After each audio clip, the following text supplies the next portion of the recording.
Umiddelbart fordi jeg var utålmodig. Jeg kunne simpelthen ikke vente på den opbygning af muskler, som alle de andre de havde. Okay. Vi ved, at det er nemt at få fast på steder og sådan noget, men hvad for nogle konsekvenser har det for samfundet og for dig? For mig havde det faktisk ikke de store konsekvenser. Altså jeg har hørt om alle de bivirkninger, som folk også får. Og, altså humørsvingninger, og man kan få, ja, som mange folk siger, en lille men det har jeg ikke oplevet. Men jeg kan godt se for samfundet, som dem der ikke forstår, at man får humørsvingninger i den forstand, er med til at påvirke andre unge, som tror, at det bliver normalt i den forstand at være sådan, men det er det jo ikke. Nej. Altså, så på den måde, så udvikler man sig i en forkert retning. Okay.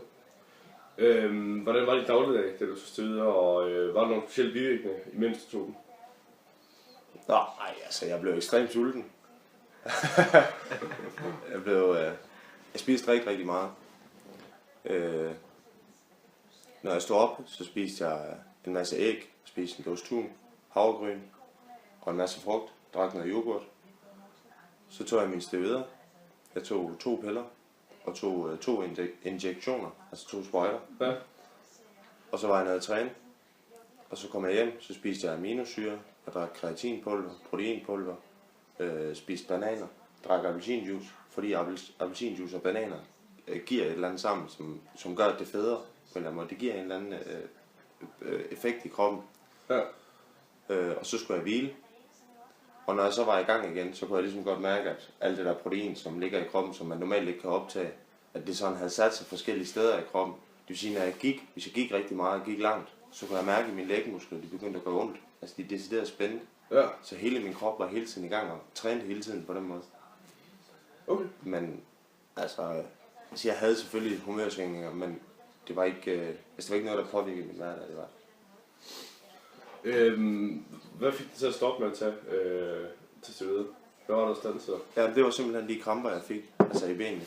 Jeg fik de steder kramper. Det var fordi, jeg startede på et nyt arbejde, hvor man gik rigtig meget rundt og arbejdede mange timer, og var hele tiden fysisk i gang. Så hver eneste gang, jeg brugte min arm, så trænede jeg. Eller hver eneste gang, jeg gik på mine ben, så trænede jeg mine ben. Og til sidst, så var det så meget, at jeg følte virkelig, at mine muskler var ved at springe. Så jeg var ved at springe både i benene og i armene. Og på ryggen for den sags skyld også. Og så valgte jeg bare at sige, at det kunne jeg ikke gøre samtidig med, at jeg skulle have det hårde fysisk arbejde her. Ja. Hvordan har du så nu? Altså sådan fysisk og psykisk? Jamen jeg har det godt nu. Men jeg har ikke nogen men. Jeg har ikke nogen fysiske men, jeg har heller ikke nogen psykiske men. Ja.